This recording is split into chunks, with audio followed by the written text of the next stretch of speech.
Delhi assembly ఎన్నికల్లో కూటమి మిత్రపక్షం BJP ఘన విజయం సాధించిన నేపథ్యంలో ఏపీ సీఎం చంద్రబాబు మీడియా సమావేశం ఏర్పాటు చేశారు. ఢిల్లీ ప్రజలు బీజేపీకి చారిత్రాత్మక విజయాన్ని అందించారని వివరించారు.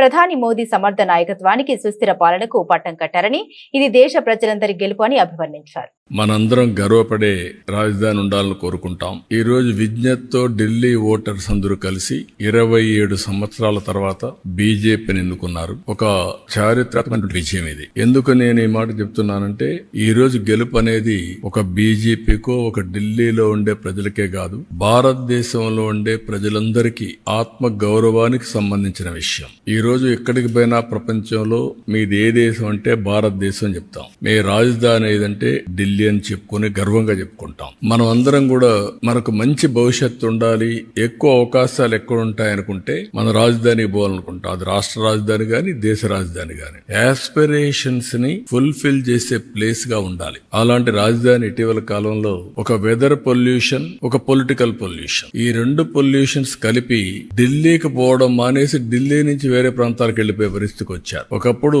బీహార్ నుంచి ఒక ట్రైన్ ఎవ్రీడే లేబర్ అంతా కూడా అక్కడ పోయి పని చేసుకుని మళ్ళా ఈవినింగ్ ఢిల్లీ నుంచి బీహార్కి వెళ్ళేవాడు. ఇప్పుడు బీహార్ నుంచి ఢిల్లీకి రావడంలా పరిపాలన అంటే ఎట్లుంటుందంటే ఒక్కొక్కసారి పరిస్థితులన్నీ కూడా తారుమారయ్యే పరిస్థితులు వస్తుంది. దానికి ఉదాహరణ ఢిల్లీ. అయితే ఇక్కడ ఏ మోడల్ వర్కౌట్ అవుతుంది భారతదేశంలో అనుకుంటే, ప్రపంచంలో ఎక్కడ గాని భారతదేశంలో గాని పీపుల్స్ ఫస్ట్, ఒక సస్టైనబుల్ మోడల్ క్రియేట్ చేయాల్సిన అవసరం ఉంది. అదే నరేంద్ర మోడీ ఒక సస్టైనబుల్ మోడల్ ని క్రియేట్ చేస్తున్నాడు. ఆయన్ని మనస్ఫూర్తిగా అభినందిస్తున్నాం. ఈ రోజు ఢిల్లీలో గెలుపు కూడా ప్రధానమంత్రి నరేంద్ర మోడీ గారిపై నుండే నమ్మకం. ఆ నమ్మకంతో ఢిల్లీ ప్రజలు నరేంద్ర మోడీ గారి నాయకత్వాన్ని బలపరిచారు.